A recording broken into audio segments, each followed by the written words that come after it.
Welcome to Mike's wonderful stretching routine. This is some of the best stretching science.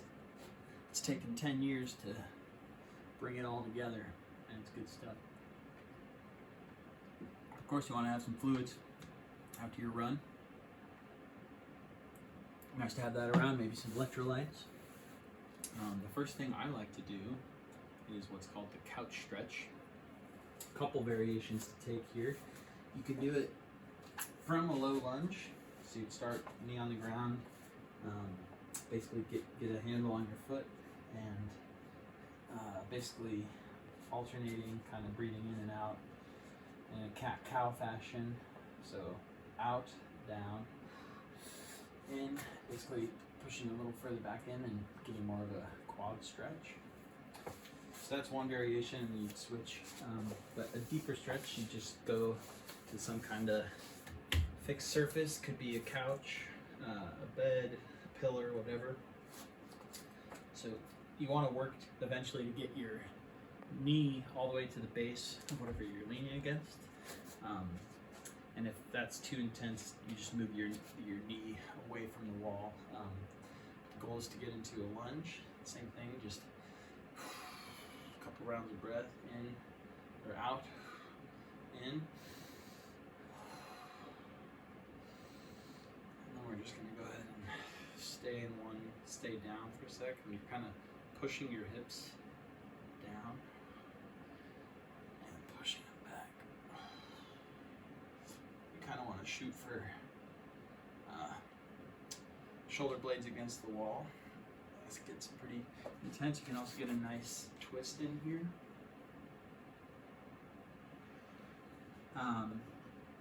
That's about as long as I'll do it. If I'm really feeling tight, I might do it longer. But I tend to not necessarily do things like, your classic 10 count, because I do this once or twice a day and kind of will adjust as needed.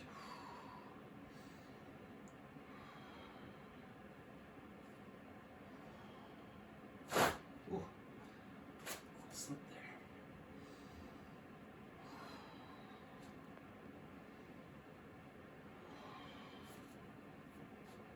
All right, I like to start with that because it's probably the least comfortable.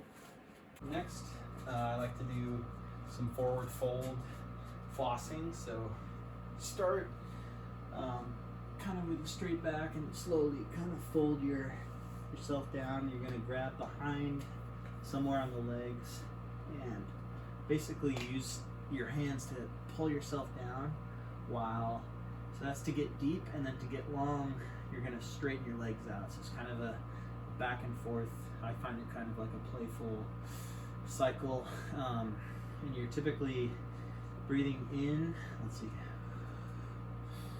in to get kind of deeper down, and then exhale as you extend the legs.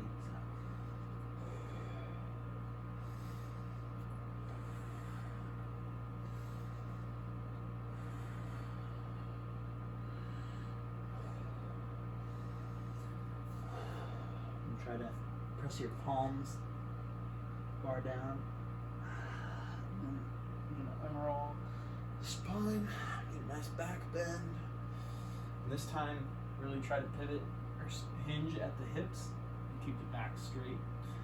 And using that same kind of anchor with your legs, pull yourself down, but really keeping your back straight to emphasize the hamstrings. Because once your spine bends, the stretch is taken off your hamstrings, and you're just kind of folding forward.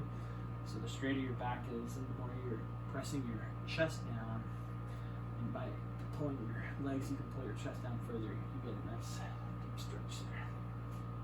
All right. That's the end of that. So now we're going to move into kind of yoga-esque asana flows. And in between, I like to get a lot of toes pose in to loosen up the feet. So here, just get some toes pose, maybe lean back a bit. Flatten the feet, the opposite kind of tension and flexion going. Just kind of loosen out, get some cat-cow, some hip circles. The other thing I like to throw in, just kind of playfully between sets or something, is some frog pose or bear in the woods. I think it's called.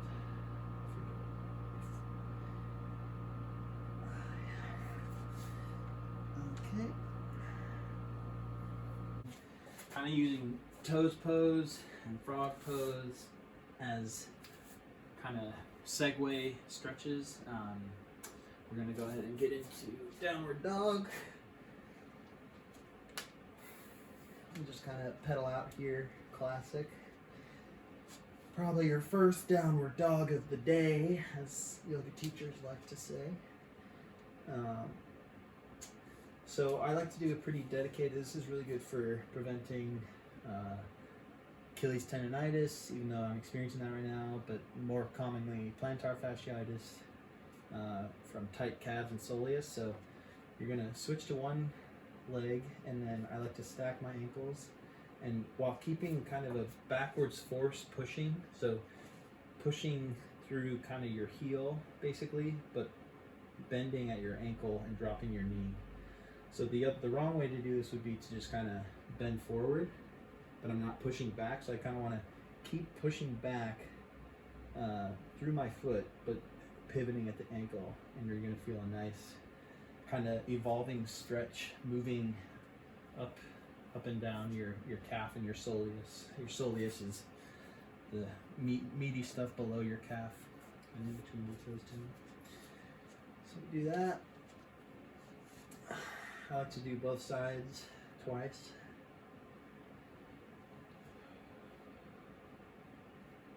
You also feel some good stretch in the arch of your feet.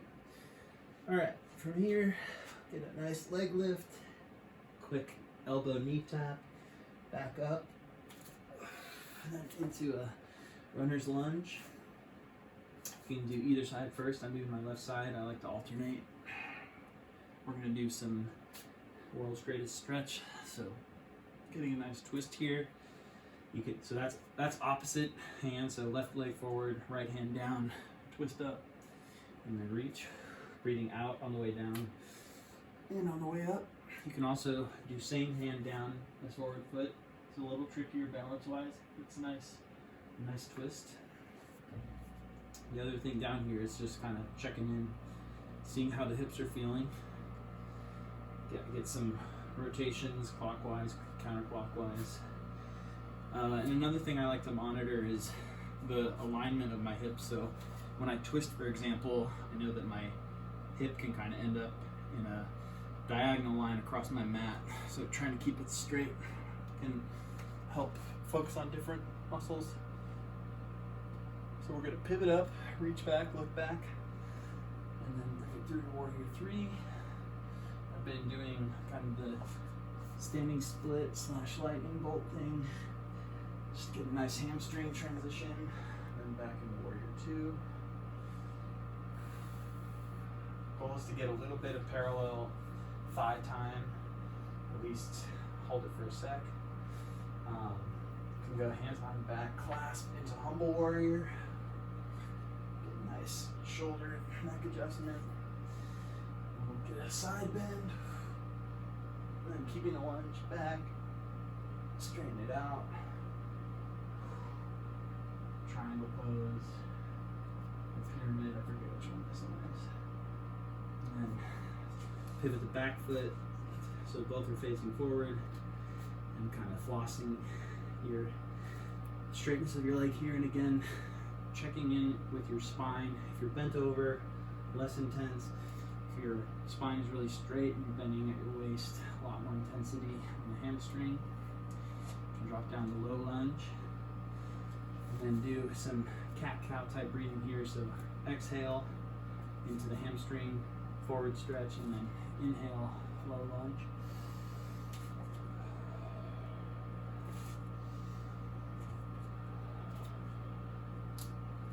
Okay, and I like to heel toe over to pigeon. For me, this is most intense. stretch usually. I'm working to get my ankle or the top of my foot down, so I'm getting some external rotation in my hip, and then trying to really get contact with my outside hip.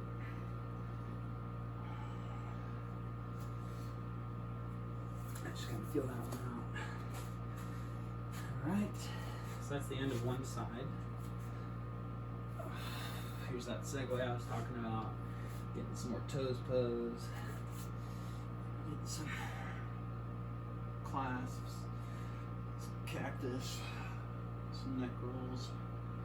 Just like the in-betweens, I kind of like to just whatever feels fun and feels good. All right. Other side. So now I'm onto my right side. Okay. Right leg up. Knee elbow tap. Back up. All the way through. Runner's lunge.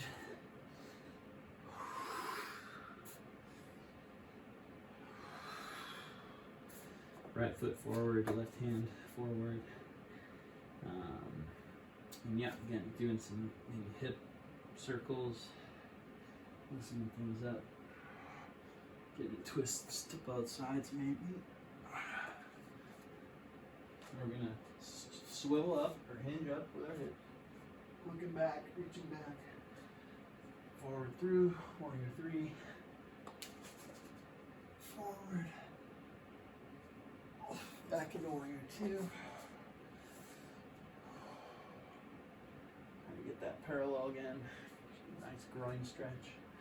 Humble warrior.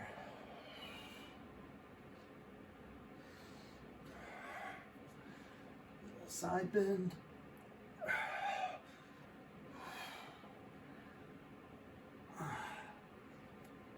And this is about as fast as I do it. Sometimes I'll just repeat. Sometimes I'll hold it longer, but I find that this generally is good for winding down, getting the body back into kind of resting state.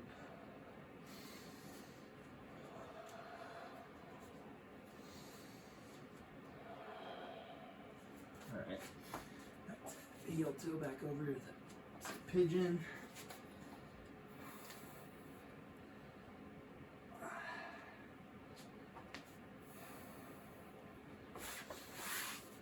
So that alone, like if I'm really in a rush, just those flows, so excluding forward folds, so you can do those anywhere, which is nice. Sometimes I won't do couch stretch, but just doing that can be, I think, enough for in a pinch. I think having this be the norm to do everything, but if you're ever in a rush, you can shorten it. And then from here, I usually like to get some kind of fascial release using a stick or a roller. You could do manual massage. Just keep the tendinopathies away. Okay.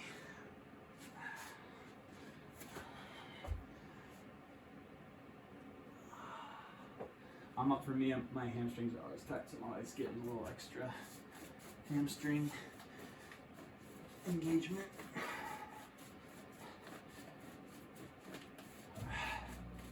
Another note on this stuff is, like, I didn't really emphasize going through it, but whenever you're stretching, you can ask yourself, like, what muscle is engaged right now? Because a lot of times we're stretching incorrectly because we're just like reaching or something, and we're not focusing on what should be engaged. So an example would be, and it's just a good kind of reflective body awareness process to be like, you know, what muscle could I be engaging right now to help with this? And sometimes there might be an intuitive one, and other times not. But the first time I heard of this was with doing lunges. It's actually to flex your glute and really keep this back leg kind of flexed, and then you have a lot of control. You're pushing down, a lot of strength and stability here. With forward folds, this is another one I'll do sometimes, but I haven't really incorporated it regularly. Is split leg forward folds. So what I'm doing here is I'm really pulling down with my hips and my core, and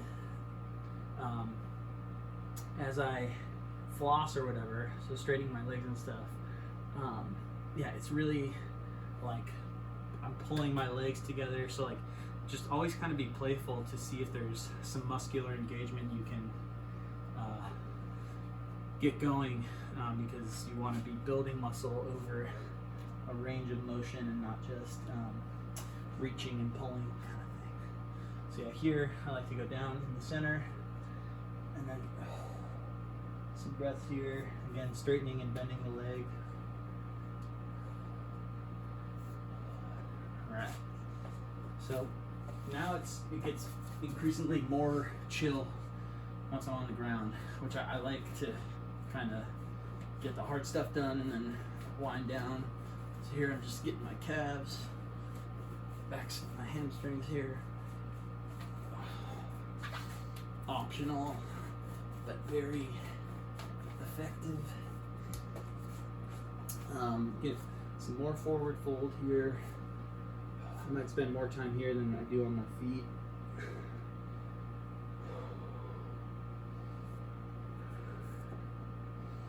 So yeah, here a lot of the muscular engagement is my core, trying to pull myself down, and that can loosen everything up in my legs, because I'm more focusing on pulling myself forward than like trying to like pull at my legs with my hands or something. I'm using my core to get some more access there. You can bring in your leg for runners stretch, get a little side bend, which can feel really nice.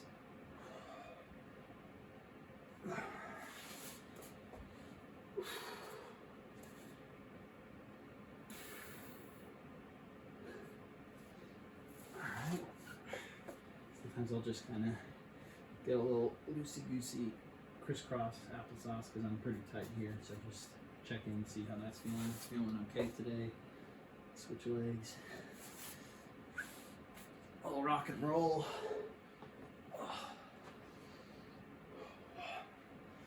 Oh, happy baby. I like doing some straightening of the legs here, both out to the side and also straight in front. Here the goal is to keep your low back on the ground as much as possible. And then, yeah, the more you stretch out, I get a little shaky, you can see, and that's just kind of a nice way to, again, engage the muscles. Here I'm actually, pushing with my quads a little bit to extend the hamstring stretch. Alright, I like to get the stack knees twist going as well. So right knee over left knee, bringing the left knee to the right, twisting to the left. And here's where I focus more on my breathing here. Obviously, you want to be breathing through all of your stretches, but here's when I really start to kind of want to relax, which is more relaxed breathing.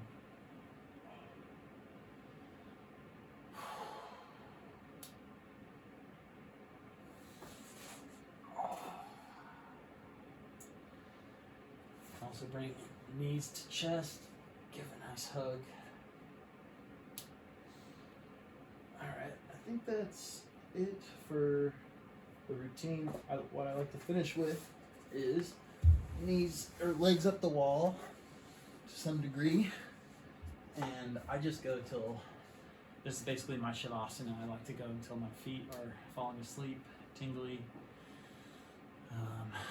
I either, mess around on my phone here or just close my eyes. It's pretty hard to fall asleep here because your feet end up getting a little pain from the lack of blood, but when you get them back down, it feels great. So that's basically it. We worked. Oh, from here you can also, it's nice to get some ankle rolls up and down, side to side, stretch out the toes. Really, the goal here is to kind of flush as much blood out of your feet and your legs as much, so the more you activate, the more you're gonna use up the blood that's there, and it's going to circulate more. And so yeah, we've got our toes, we got our ankles, we got our arches, we got our calves, our soleuses, shins a little bit with flat feet, the complement to toes pose. Got our quads with our couch stretch, our hamstring multiple times, our hips, with lunges and pigeon twists and things like that. And we got some core with our twist. We didn't hit any upward dog or cobra pose. That would be something to throw in as well. Obviously a lot of core, some chest with our humble warrior, some shoulder rotation with our humble warrior as well, and kind of the various twists we're doing. After my run, I'll do a lot more shoulder, keeping the shoulders loose and shaking things out, and yeah, so nice little full body flush stretch. That's how it's done.